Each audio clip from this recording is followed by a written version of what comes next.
Sciatica problem sir నాది. Okay.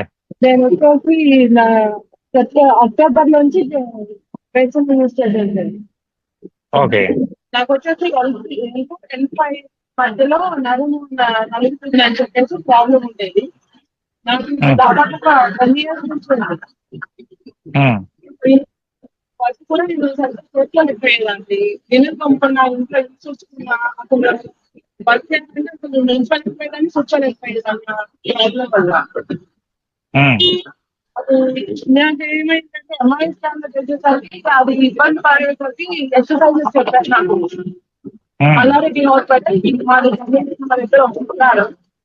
నేను Malla Reddy hospital MRI scan చేయించుకుంటాను. ఎక్సర్సైజ్ చెప్పేవాళ్ళు పెయిన్ కిల్లర్ యూజ్ పెట్టుకోవాలని కానీ దానివల్ల ఏం బెనిఫిట్ అనిపించలేదు.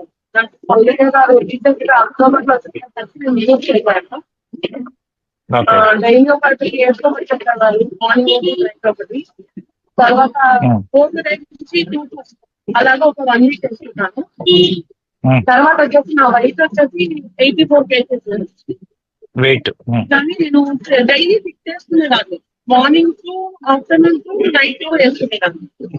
అలాగే నేను 3 months కంటిన్యూ చేసిన తర్వాత నాకు సయాటికా ప్రాబ్లం అనేది నేను వాకింగ్ కూడా బాగా ఫ్రీగా చేసుకోగలను, ఫ్రీగా ఉండగలను.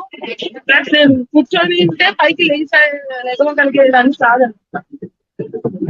అలాంటిది ఇప్పుడు ఫ్రీగా నేను నా కింద కూర్చొని కూడా పైకి లెగగలుగుతున్నాను. పెయిన్ అనేది అయితే చాలా రిలీఫ్ ఉంటుంది. అసలు ఇప్పుడు ప్రెసిడెంట్ అయితే పెయిన్ అనేది లేదు. దాన్ని బట్టి జర్నీలో ఉన్నారా మేడం? అవును సార్.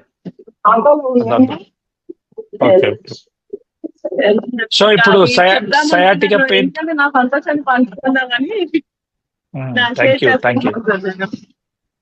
మేడం ఇప్పుడు సరే నేను చూపించగలను సార్.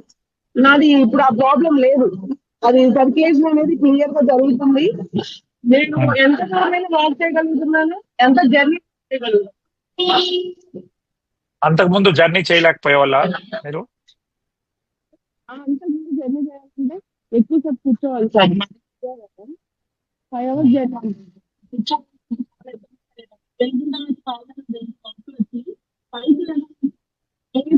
మీ వాయిస్ బ్రేక్ అయిపోతుంది. 10 నిమిషాలు అలా వినిపిస్తుందా సార్? ఇప్పుడు వినపడుతుంది. నేను ఆ పాదాలు వాపొచ్చేసరికి లేచి నడవాలంటే ఒక 10 నిమిషాలు టైం తీసుకునేది సార్ నాకు. ఓకే. అలాంటిది ఇప్పుడు